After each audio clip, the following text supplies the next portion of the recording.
नमस्कार दोस्तों, CTET paper 2 social science के लिए एक ऐसी मैराथन वीडियो लेकर आया हूं जिसमें सिलेबस के हर टॉपिक को निचोड़ा गया है। History, geography, polity and pedagogy के टॉप सेलेक्टेड इंपॉर्टेंट क्वेश्चन इस वीडियो में कराने वाला हूं। यह एक ऐसी वीडियो है जिसमें PYQ क्वेश्चन, NCERT के क्वेश्चन को यहां पर सेलेक्ट किया गया है। एकमात्र ऐसी वीडियो जिसमें सभी प्रकार के क्वेश्चन आपको कराने वाला हूं। चलिए इस वीडियो को शुरू करते हैं। पहला क्वेश्चन, भारत का शोध संस्थान मैत्री कहाँ अवस्थित है? Australia, Antarctica, Europe, Asia. इस क्वेश्चन का राइट आंसर हो जाएगा अंटार्कटिका। अंटार्कटिका एक महाद्वीप है जहां पर भारत का शोध संस्थान मैत्री, भारती और दक्षिण गंगोत्री कौन कौन से हैं? भारत के शोध संस्थान 3 है मुख्य तौर पर, एक मैत्री, एक भारती, एक दक्षिण गंगोत्री। ये 3 मुख्य तौर पर भारत के शोध संस्थान अंटार्कटिका महाद्वीप में स्थित है। ये एग्जाम में क्वेश्चन हर बार पूछा गया है, यानी कि 2 या 3 से अधिक बार क्वेश्चन एग्जाम में यहाँ से पूछा गया है। मैत्री से भी पूछा गया है, भारती से भी पूछा गया है, दक्षिण गंगोत्री से भी एग्जाम में क्वेश्चन पूछा गया है। ये 3 शोध संस्थान भारत के ही हैं, परंतु ये अंटार्कटिका महाद्वीप में स्थित है।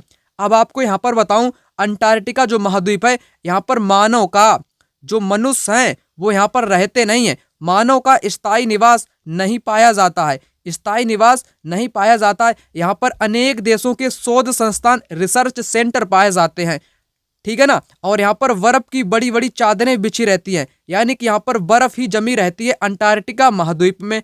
इसलिए राइट आंसर यहाँ पर ऑप्शन 2 हो जाएगा। क्वेश्चन नंबर 2, जलवायु के संबंध में कथन ए और बी पर विचार कीजिए और सही विकल्प का चयन कीजिए। जलवायु वायुमंडल में दिन प्रतिदिन होने वाला परिवर्तन है। किसी स्थान की जलवायु सिर्फ उसकी ऊंचाई तथा उच्चावच पर निर्भर करती है। ए सही है, बी गलत है। ए गलत है, बी सही है। दोनों सही है, ए बी दोनों गलत हैं। यहाँ पर कौन सा सही हो जाएगा? किसके बारे में? जलवायु के बारे में। जलवायु जो होती है मौसम की औसत दशाओं का योग। जो मौसम होता है, किसी स्थान का मौसम की औसत औसत जो दशा होती है, यानी कि 10 वर्ष का, 20 वर्ष का जो मौसम रहता है उसको जलवायु बोलते हैं। जलवायु ये 10 वर्षों या 20 वर्षों या 25 वर्षों में परिवर्तन होता है जलवायु में, ठीक है ना। जलवायु यानी कि दीर्घकालिक होने वाला परिवर्तन है। जलवायु कैसा परिवर्तन है? दीर्घकालिक होने वाला परिवर्तन है। जबकि जो मौसम होता है, मौसम तो दिन प्रतिदिन होने वाला एक परिवर्तन होता है। यहाँ पर लिखा है जलवायु वायुमंडल में दिन प्रतिदिन होने वाला परिवर्तन है, गलत हो जाएगा। जलवायु आपके वायुमंडल में दिन प्रतिदिन नहीं होता है, बल्कि ये 10 वर्ष, 15 या 20 वर्षों के अंतराल पर होता है। मौसम जो होता है ये दिन प्रतिदिन होने वाला परिवर्तन है, इसलिए पहला यहाँ पर कथन गलत हुआ। किसी स्थान की जलवायु सिर्फ उसकी ऊंचाई तथा उच्चावच पर निर्भर करती है, ये भी यहाँ पर गलत है। किसी स्थान की जो जलवायु होती है इसकी ऊंचाई और उच्चावच के साथ साथ अन्य कारकों पर भी निर्भर करती है। यहाँ पर आपके दोनों गलत हो जाएंगे। ऑप्शन 4 इस क्वेश्चन का राइट आंसर हो जाएगा। क्वेश्चन नंबर 3, प्रदूषण रहित हवा का अधिकार भारत में किस मौलिक अधिकार के भाग के रूप में स्वीकारा गया है? समानता, जीवन, न्याय, आजादी। यहाँ पर राइट आंसर हो जाएगा जीवन। जो जीवन का अधिकार है, किसका अधिकार? जीवन का जो अधिकार है उसके अंतर्गत हर नागरिक को प्रदूषण रहित हवा लेने का अधिकार है, स्वच्छ जल पीने का अधिकार है ना। ये किसके अंतर्गत आते हैं? जीवन के अधिकार के अंतर्गत आते हैं। राइट आंसर जीवन यहाँ पर हो जाएगा। क्वेश्चन नंबर 4, सामाजिक विज्ञान के अध्यापक या अध्यापिका का मुख्य उद्देश्य होना चाहिए शिक्षार्थियों में प्रतिस्पर्धा जागृत करना, सभी तत्व जो समाज का निर्माण करते हैं उसके बीच के संबंधों का बोध कराना, शिक्षार्थियों को सामाजिक ऐतिहासिक तथ्य याद करवाना तो गलत होता ही है। व्याख्या देना, रटाना, याद कराना ये क्या होता है? ये आपका यहाँ पर गलत हो ही जाएगा। समाज में यथास्थिति बनाए रखने तथा सरकार के सभी निर्णयों को स्वीकार करने के लिए शिक्षार्थियों को तैयार करना।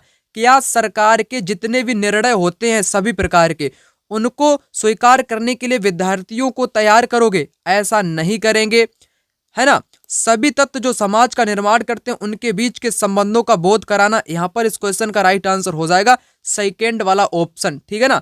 सेकेंड वाला ऑप्शन यहाँ पर हो जाएगा, जो कि मुख्य उद्देश्य हर अध्यापक अध्यापिका का होना चाहिए सोशल साइंस में, ठीक है ना। सेकेंड ऑप्शन राइट होगा। क्वेश्चन नंबर 5, कथन ए, पृथ्वी से हमें चंद्रमा का केवल एक ही भाग दिखाई पड़ता है। करेक्ट। चंद्रमा पृथ्वी का एक चक्कर 27 दिनों में पूरा करता है और लगभग इतने ही समय में वह अपने अक्ष का एक चक्कर पूरा करता है। करेक्ट। ये क्वेश्चन 3 से 4 बार एग्जाम में पूछा गया है, इसलिए कभी कभी स्टेटमेंट में भी पूछा जाता है, कभी कभी सिंपल तौर पर भी पूछा जाता है। तो 27 दिनों का टाइम लेता है चंद्रमा पृथ्वी का एक चक्कर पूरा करने में, उतना ही टाइम उसको अपने अक्ष का भी चक्कर करने में लगता है टाइम, इसलिए हम लोगों को चंद्रमा का केवल एक ही भाग दिखाई पड़ता है। दोनों आपके राइट हो जाएंगे, पहला ऑप्शन करेक्ट होगा, दोनों सही है। ए मतलब कि बी सही व्याख्या है ए की। यहां पर क्वेश्चन नंबर आपका आ चुका है 6, निम्नलिखित में से जेंडर रूढ़िवादिता का उदाहरण नहीं है। हमेशा याद रखना, आप लोग एग्जाम देने जाओगे ना, एक तो क्वेश्चन जेंडर रूढ़िवादिता से मिल सकता है, या तो पूर्वाग्रह से भी मिल सकता है, ठीक है ना, या रूढ़िवाद जो धारणाएं होती है ना, रूढ़िवाद धारणाएं, उनसे क्वेश्चन एक आपको मिल सकता है, और आपको इस प्रकार का भी क्वेश्चन मिलेगा जो मैं आपको यहाँ पर करा रहा हूं। तो 1-2 नंबर इसी क्वेश्चन से आपके यहाँ पर पक्के हो जाएंगे। चलिए आपको समझाता हूं। एक तो क्वेश्चन आपको विविधता से भी मिल जाएगा। विविधता टॉपिक से भी एग्जाम में हर बार क्वेश्चन पूछा जाता है, वो मैं आपको आगे के क्वेश्चन में बता दूंगा, ठीक है ना। तो जेंडर रूढ़िवादिता का उदाहरण नहीं, आपको इन 4 ऑप्शन में से एक ऐसा होगा जो उदाहरण नहीं होगा, बल्कि 3 यहाँ पर उदाहरण वाले कथन होंगे। चलिए आपको बताता हूं। सिर्फ लड़कों को फुटबॉल टूर्नामेंट में भाग लेने के लिए प्रोत्साहित किया जाता है। तो ये लड़कों के बारे में क्या है, रूढ़िवाद धारणा है, लड़कों को यहाँ पर रूढ़िवाद धारणा के रूप में दिखाया गया है। तो ये तो रूढ़िवाद धारणा है, आपको नहीं वाला बताना है कि गलत वाला बताना है। सिर्फ लड़कियों को कक्षा का बोर्ड सजाने के लिए कहा जाता है, ये भी एक प्रकार से रूढ़िवाद धारणा है कि सिर्फ लड़कियां ही ब्लैक बोर्ड को सजाएंगी, है ना, ये भी रूढ़िवाद धारणा है, ठीक है ना। कक्षा में अनुशासन बनाए रखने के लड़कों एवं लड़कियों को अलग अलग पंक्तियों में बिठाना, वैसे तौर पर लड़के तथा लड़कियों को अलग अलग पंक्ति में ही बैठाया जाता है, ये भी एक प्रकार की रूढ़िवाद धारणा हो जाएगी। नहीं वाला बताना है, इसलिए राइट आंसर इस क्वेश्चन का आपका 3rd ऑप्शन हो जाएगा। हालांकि लड़के कक्षागत चर्चा में दबदबा बनाने का प्रयास करते हैं, लेकिन लड़कियों एवं लड़कों दोनों की सहभागिता को प्रोत्साहित किया जाना चाहिए। यहाँ पर इस स्टेटमेंट में लड़के तथा लड़कियों को बराबरी का हक देने का यहाँ पर प्रयास किया गया, यानी कि दोनों को बराबर यहाँ पर दिखाया गया है, इसलिए ये रूढ़िवाद यानी कि जेंडर रूढ़िवादिता का उदाहरण नहीं होगा। राइट आंसर 3rd ऑप्शन इस क्वेश्चन का हो जाएगा। क्वेश्चन नंबर 7, दिए गए लक्षणों ए और बी के आधार पर ऊर्जा स्रोत की पहचान करें। यह एक परंपरागत ऊर्जा का स्रोत है, परंपरागत ऊर्जा का स्रोत है। यह ऊर्जा तब निर्मुक्त होती है जब अपरिष्कृत तेल धरातल पर लाया जाता था। बायोगैस होगा या प्राकृतिक गैस, भूतापीय ऊर्जा या मोम, प्राकृतिक गैस। एक बात हमेशा याद रखना, आप लोग अक्सर एग्जाम में क्वेश्चन देखने को मिलेगा, जितना मैं आपको बताऊं उतना आप सुनते चलो, आपका काम यहाँ पर तमाम हो जाएगा, ठीक है ना। जैसे परंपरागत पूछ लिया जाए, परंपरागत का मतलब होता है अनवीकरण। अनवीकरण, अनवीकरण का मतलब क्या होता है, एक बार खत्म कर लो दोबारा खत्म नहीं कर पाओगे, इनको बनने में लाखों करोड़ों वर्ष का टाइम लगता है। इनको जीवाश्मी ईंधन भी बोल सकते हैं। क्या बोल सकते हैं, जीवाश्मी ईंधन भी इन्हीं को बोल सकते हैं, अनवीकरण को या परंपरागत को। एक बार प्रयोग करने के बाद दोबारा प्रयोग में नहीं लाए जा सकते हैं। उदाहरण के तौर पर मैं बात करूं, प्राकृतिक गैस हो जाएगा, पेट्रोलियम हो जाएगा यानी कि पेट्रोल हो जाएगा, डीजल हो जाएगा, ईंधन हो जाएगा, जीवाश्मी ईंधन हो जाएगा, प्राकृतिक गैस हो जाएगी, खनिज हो जाएगा, कोयला हो जाएगा। ये क्या है, ये आपके परंपरागत होते हैं। इनको बनने में करोड़ों या लाखों वर्ष का टाइम लगता है, एक बार प्रयोग करने के बाद खत्म हो जाते हैं, इसलिए इनको परंपरागत बोलते हैं, ठीक है ना। वहीं दूसरे प्रकार में होते हैं अपरंपरागत, ठीक है ना, अपरंपरागत वाले जिनको नवीकरण बोलते हैं। नवीकरण कभी भी खत्म नहीं होंगे, ये नए स्रोत होते हैं, जैसे जल ऊर्जा, आपकी सौर ऊर्जा, पवन ऊर्जा, ठीक है ना, भूतापीय ऊर्जा, ये क्या है, ये आपके नवीकरण है, अपरंपरागत है, ठीक है ना। इतना आपको समझा दिया मैंने। परंपरागत खत्म हो जाते हैं जिनको अनवीकरण भी बोलते हैं, इसलिए राइट आंसर यहाँ पर प्राकृतिक गैस हो जाएगा। यहाँ पर क्वेश्चन नंबर 8, निम्नलिखित में से कौन ग्रामीण प्रशासनिक अधिकारी नहीं है। पटवारी, नगर निगम वार्ड काउंसलर, भूमि रिकॉर्ड अधिकारी, लेखपाल। तो यहाँ पर आपको नहीं वाला बताना है जो ग्रामीण प्रशासनिक अधिकारी ना हो। पटवारी या लेखपाल ग्रामीण का होता ही है। नगर निगम, ये तो नगर का होता, आपको गांव का बताना है, ग्रामीण का बताना है। यहाँ पर नगर निगम का काउंसलर तो नगर का होता है, ये गलत है, ठीक है ना। नहीं वाला आपको बताना था, तो नहीं वाला यहाँ पर आपका सेकेंड ऑप्शन हो जाएगा। भूमि रिकॉर्ड अधिकारी यही लेखपाल होता है, यही लेखपाल होता है, ये भी पटवारी भी लेखपाल होता है। तीनों के नाम यहाँ पर समान दे दिए गए। नेक्स्ट, कायांतरित सेल के बारे में दिए गए एबीसी कथनों पर विचार कीजिए और सही विकल्प का चयन कीजिए। कायांतरित, कायांतरित बताना है आपको, ठीक है ना। इस क्वेश्चन को करने से पहले आपको एक चीज यहाँ पर बताना चाहूँ। कौन सी चीज, यहाँ पर आप लोग समझ लो। जो आपकी सैल या चट्टान, सैल को रोक यानी कि चट्टान भी कहते हैं। सैलें मुख्य तौर पर 3 प्रकार की होती। पहली सैल होती है आग्नेय। कौन सी? आग्नेय होती है। आग्नेय का निर्माण द्रवित मैग्मा के ठंडा या गर्म होने से होता है ना। द्रवित जो मैग्मा होता है, मैग्मा से इसका निर्माण होता है आग्नेय का। पहली बात, आग्नेय सेल 2 प्रकार की होती है। एक तो बहिर्वेदी होती है, बहिर्वेदी होती है। दूसरी होती है अंतर्वेदी। बहिर्वेदी और अंतर्वेदी 2 प्रकार की आग्नेय चट्टान होती है। अंतर्वेदी यानी कि अंदर, बहिर्वेदी यानी कि बाहर। बहिर्वेदी वह चट्टान है, आग्नेय सेल का प्रकार है जो बाहर आ जाए, जो बाहर होके मैग्मा ठंडा हो जाए, यानी कि धरातल के ऊपर आ जाए, जमीन के ऊपर आ जाए, वो वहां पर ठंडा हो जाए, वो बहिर्वेदी होती है। अंतर्वेदी जो जमीन यानी कि धरातल के अंदर ही मैग्मा ठंडा होकर के जम जाए, वो अंतर्वेदी होती है, ठीक है ना।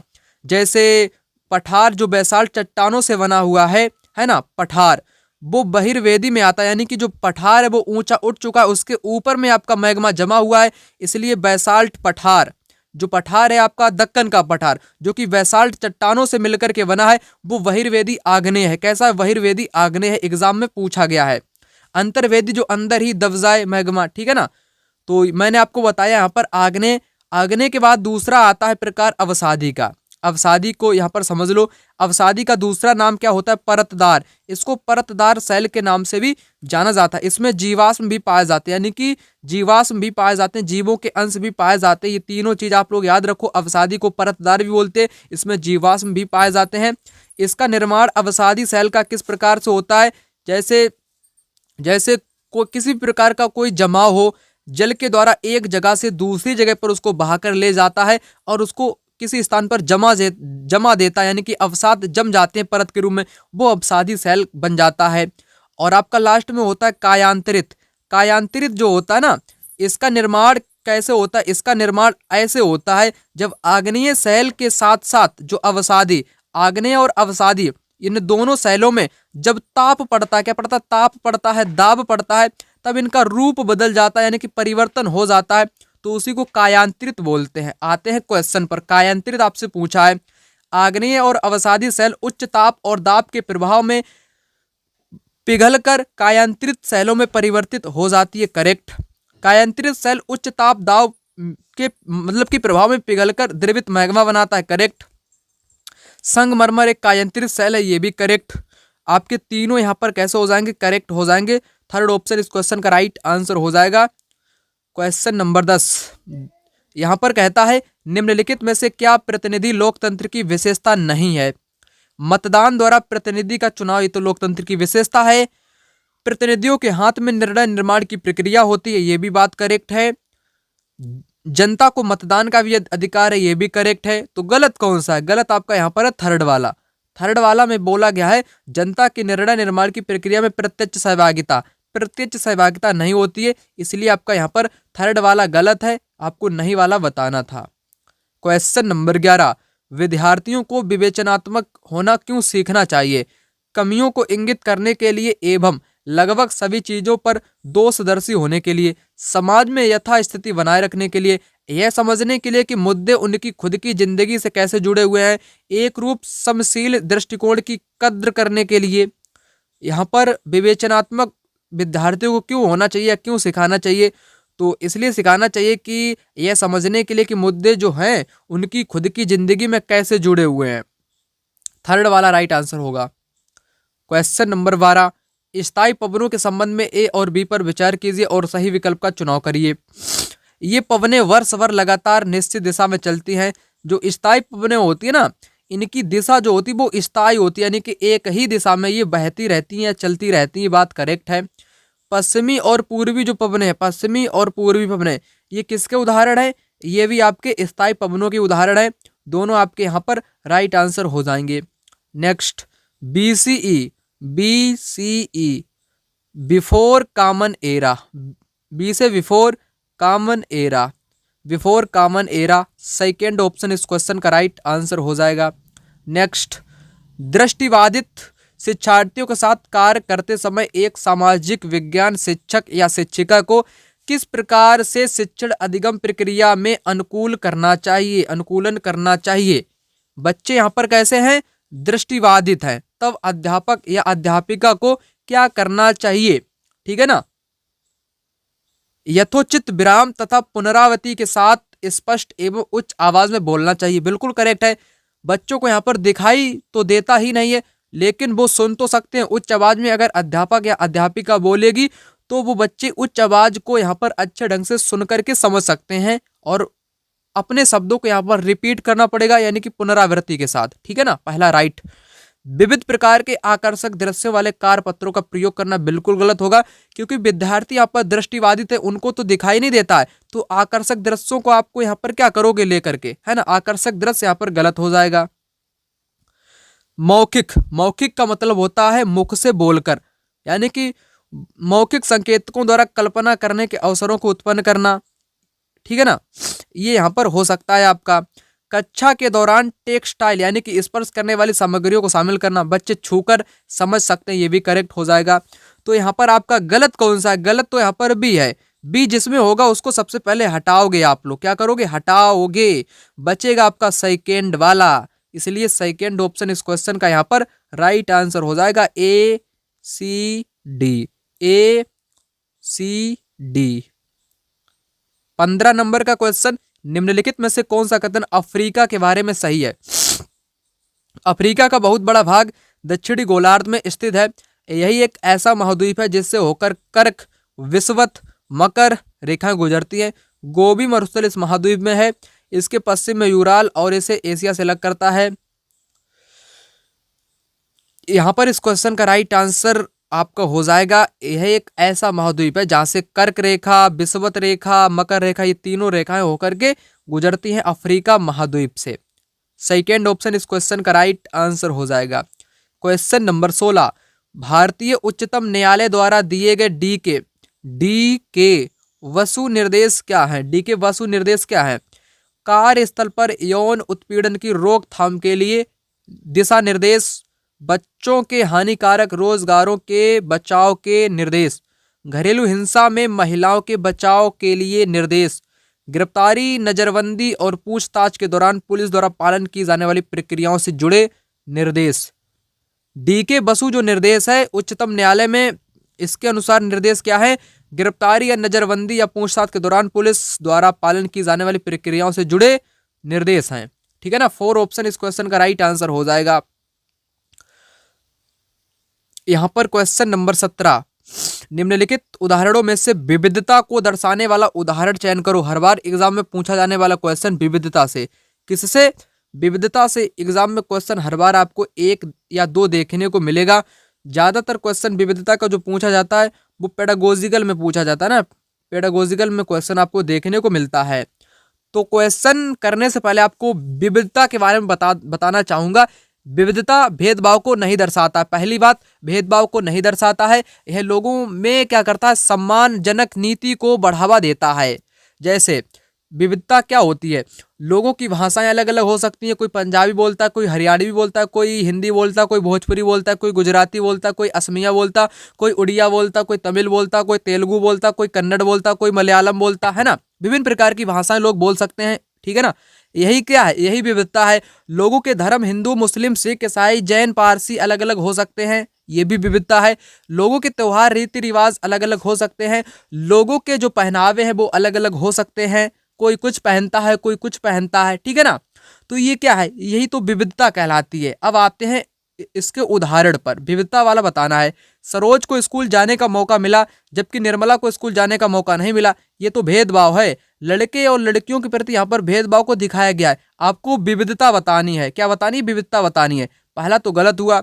एलेन एक गरीब परिवार का मतलब कि गरीब परिवार से वास्ता रखता है, जबकि साइमन बहुत अमीर है। यहाँ पर गरीब और अमीर की बात कही गई है। रघु सुरेश को फुटबॉल की टीम में शामिल नहीं करता है क्योंकि वह समाज के एक खास समुदाय से आता है। यहाँ पर ऊंच नीच की बात कही गई है, ठीक है ना। परितोष को बांग्ला अच्छी आती, वही सुचिता हिंदी बोलती है, तो ये विविधता है ना, ये विविधता है। कोई हिंदी बोलता है, कोई अंग्रेजी बोलता है, कोई दिक्कत नहीं, यही तो विविधता है। 18, भारत का वर्णन करने के लिए विविधता में एकता मुहावरे का निर्माण किसने किया था?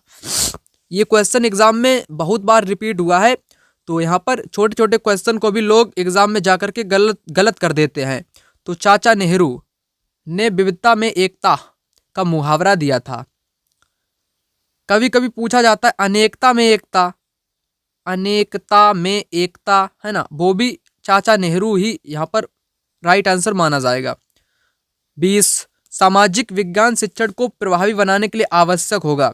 सामाजिक विज्ञान शिक्षण को प्रभावी बनाने के लिए क्या आवश्यक होगा? अतीत के सभी सांस्कृतिक प्रथाओं को बनाए रखना। यहाँ पर क्या लिखा है? अतीत के सभी सांस्कृतिक प्रथाओं को बनाए रखना। साहित्यिक स्रोतों का समालोचनात्मक विश्लेषण करना, चाहे वे कितनी भी पुरानी हो। सभी गैर शाब्दिक स्रोतों का निष्कासन करना। स्रोतों के ट्राईएंगुलेशन त्रिकोणीय को प्रमुखता देना, ठीक है ना। यहाँ पर एक बात है, अतीत के सभी चीजों को नहीं लेना चाहिए, जो मुख्य तौर पर हो उन्हीं को लेना चाहिए। पहला तो यहाँ पर गलत हो जाएगा, ठीक है ना। पहला यहाँ पर आपका गलत हो गया, ठीक है ना। पहला आपका यहाँ पर कैसा हो गया? गलत यहाँ पर हो गया। ए वाला यहाँ पर नहीं होगा, उसको सबसे पहले आप लोग हटा दोगे, है ना। ए वाला यहाँ पर हटा दोगे। बी तो यहाँ पर हर हालत में सही माना जाएगा, ठीक है ना, चाहे वे कितनी भी पुरानी हो, सबका विश्लेषण करना चाहिए। बी आपका करेक्ट माना जाएगा, इसमें बी है नहीं, है ना। अब 2 या 3 में कोई आंसर यहाँ पर राइट हो जाएगा। सभी गैर शाब्दिक स्रोतों का निष्कासन करना चाहिए। क्या सभी जो ऐसे शब्द हैं जो थोड़े बहुत वैसे हैं, ठीक है ना, जिनको निष्कासन करना चाहिए। निष्कासन तो सभी शब्दों को नहीं करना चाहिए, कुछ एक शब्दों को कर सकते हो, लेकिन सभी शब्दों को नहीं कर सकते हो, ये भी यहाँ पर गलत हो जाएगा। सी वाला भी यहाँ पर कट जाएगा आपका। बचेगा आपका कौन सा? बी और डी। बी डी इस क्वेश्चन का राइट आंसर यहाँ पर हो जाएगा, बी और डी। 21 नंबर का क्वेश्चन, ऋतु प्रवास से जुड़ा हुआ है। ऋतु प्रवास बोलते क्या है? लोगों के आवागमन को बोलते हैं, जो मौसम के अनुसार एक जगह से दूसरी जगह पर स्थानांतरित होते रहते हैं, उसको बोलते हैं ऋतु प्रवास। 22 नंबर का क्वेश्चन, हम यह आज कैसे जानते कि पूरा पाषाण युग में भारत में शुतुरमुर्ग हुआ करते थे? तो इसके साक्ष्य प्राप्त होते महाराष्ट्र के पटनेपुरा स्थल से शुतुरमुर्ग के अंडों के अवशेष मिले हैं, ठीक है ना, जिस आधार पर इतिहासकार कहते हैं कि पूरा पाषाण युग में भारत में शुतुरमुर्ग हुआ करते थे। अगला प्रश्न, इतिहास पढ़ाते वक्त वंशावली चार्ट का प्रयोग होता है।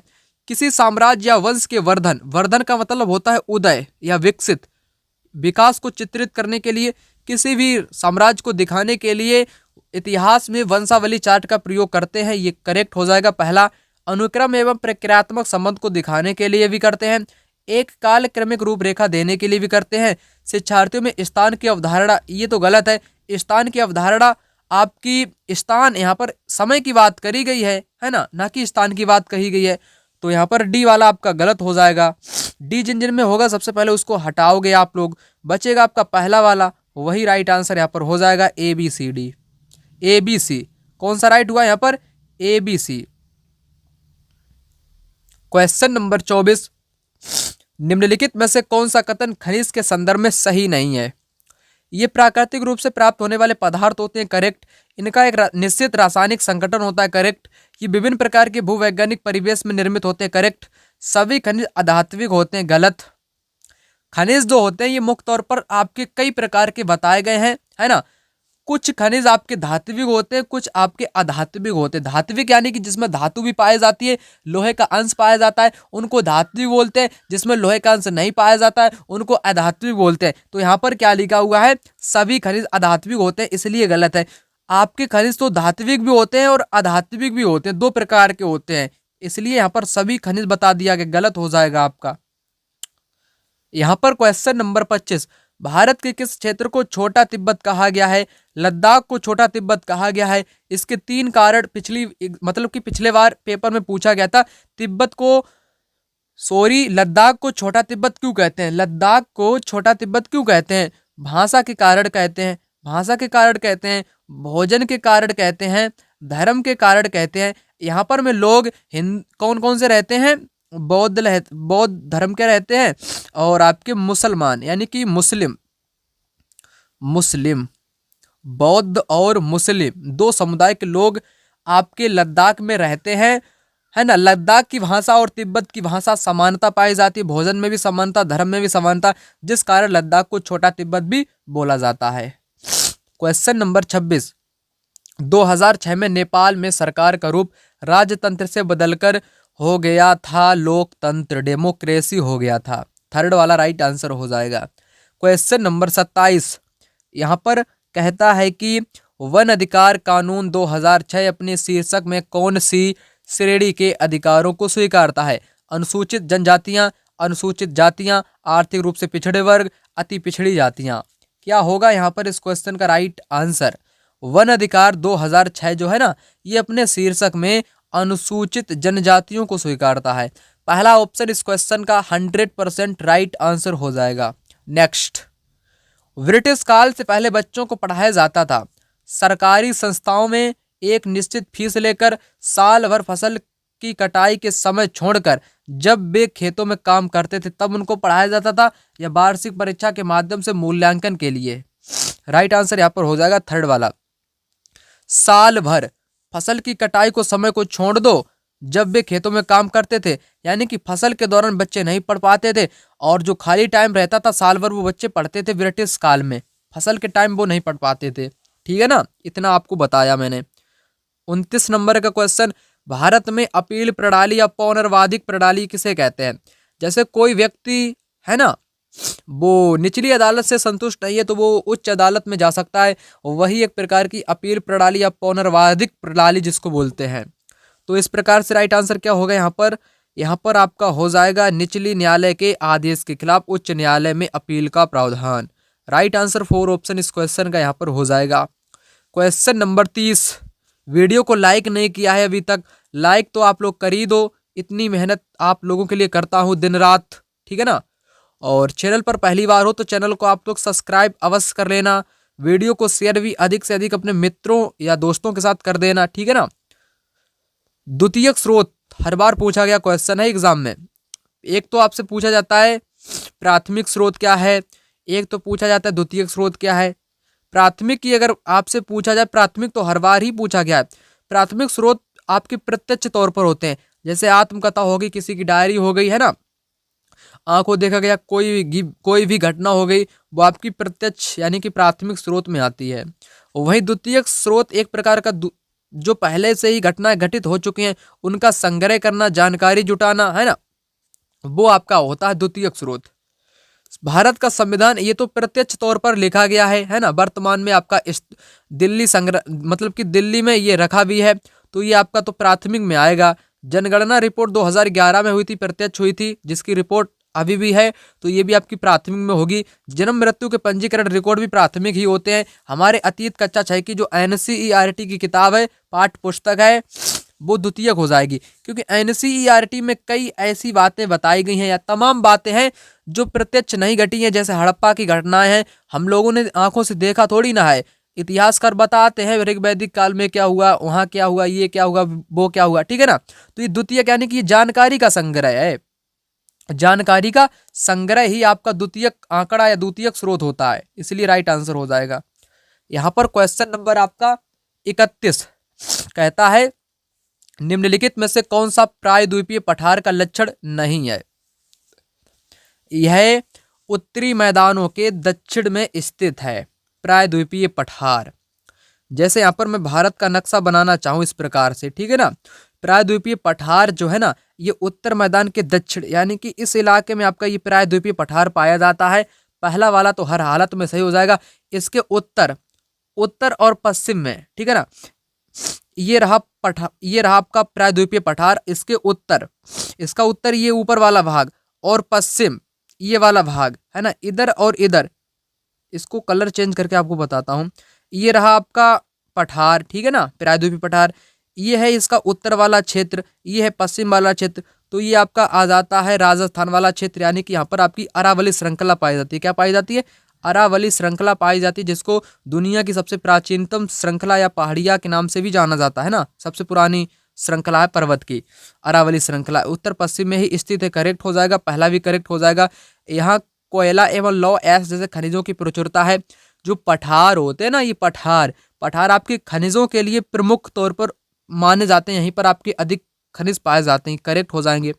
इस पठार पर पश्चिम की ओर बहने वाली महानदी और कृष्णा नदियां मौजूद हैं। ये गलत है, आपको नहीं वाला बताना था ना, तो यहाँ पर नहीं वाला आपका ऑप्शन 4 हो जाएगा। पश्चिम की ओर बहने वाली नदियां तो आपकी नर्मदा आती है, नर्मदा आती है, और तापी यानी कि ताप्ती नदियां आती हैं, ये पश्चिम की ओर बहती हैं। महानदी कृष्णा नदी नहीं बहती हैं, ठीक है ना। इसलिए राइट आंसर आपका 4 ऑप्शन हो जाएगा। क्वेश्चन नंबर 32, भारत के दक्षिणी भागों में विशेषकर तमिलनाडु और आंध्र प्रदेश में शरद ऋतु में वर्षा होती है। क्योंकि ये क्वेश्चन इंपॉर्टेंट है, परीक्षा में 3 से 4 बार इस प्रकार का क्वेश्चन पूछा गया है, परंतु हर बार क्वेश्चन अलग अलग तरीकों से पूछा गया है। यहाँ पर सभी तरीके आपको बता दूंगा, जिससे आपको कोई भी दिक्कत का सामना नहीं करना पड़ेगा, ठीक है ना। तो भारत के जो दक्षिणी भाग है, आंध्र प्रदेश हो गया, तमिलनाडु, केरला, कर्नाटका हो गया, तो यहाँ पर आपकी जो सर्दी का मौसम होता है ना, सर्दी वाला, यहाँ पर आखिर वर्षा क्यों होती है? वर्षा इसलिए होती है, जो आपकी स्थल की जो पवन है, ये किस ओर जाती है? ये बंगाल की खाड़ी की ओर जाती है और अरब सागर की ओर जाती है। इस प्रकार से जाती है, ठीक है ना, इस प्रकार से जाती है, बंगाल की खाड़ी की ओर जाती है ना। स्थल की पवनें किस ओर जाती हैं? बंगाल की खाड़ी की ओर जाती है। इसलिए आपकी जो सर्दी का मौसम होता है, उस दौरान वर्षा होती है आंध्र प्रदेश जैसे राज्यों में। तो यहाँ पर सीधा सीधा राइट आंसर कौन सा हुआ? पवन स्थल भागों से लौटकर बंगाल की खाड़ी की ओर बहती है, पहला वाला ही यहाँ पर राइट आंसर हो जाएगा। पवन अरब सागर से बंगाल की खाड़ी की ओर बहती है, अरब सागर, ये गलत है, ठीक है ना। बाकी सभी आपके ये गलत यहाँ पर दिए गए हैं। राइट आंसर पहला ऑप्शन हो जाएगा। यहाँ पर आपको एक चीज बताना चाहूँ, यहीं पर आपको बता देता हूँ, दक्षिण पश्चिम मानसून जिसको बोलते हैं बारिश का मौसम, यानी कि वर्षा ऋतु। जो वर्षा ऋतु होती है, ये कैसे होती है? जैसे ये रहा भारत का मैप है ना, जो आपका ये बंगाल की खाड़ी है और अरब सागर है, यहाँ का जल, यहाँ से पवनें आपकी उड़ती है, ये आती है भारत में, है ना, स्थल की ओर आती हैं पवनें इस प्रकार से। यानी कि अरब सागर बंगाल की खाड़ी से आने वाली पवनें ये किस ओर आती हैं? स्थल की ओर आती हैं।